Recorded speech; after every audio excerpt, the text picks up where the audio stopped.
بسم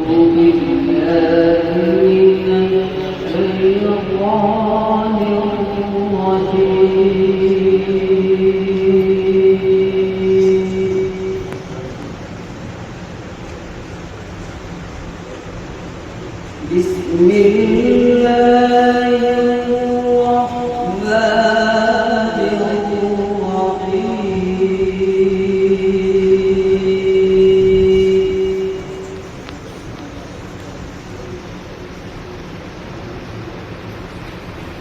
ألم تر كيف فعل ربك بأصحاب الفيل؟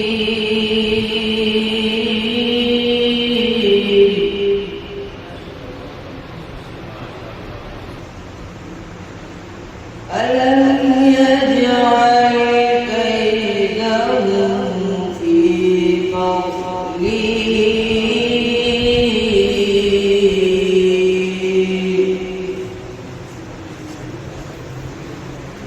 وأرسل عليهم طيرا أبابيل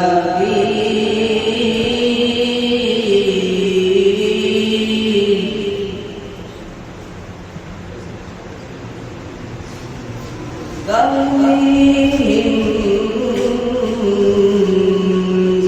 بحجارة من سجيل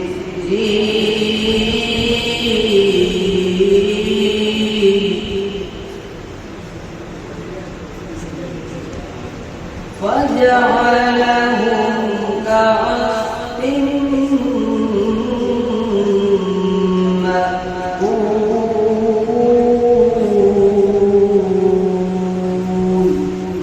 صدق الله العظيم.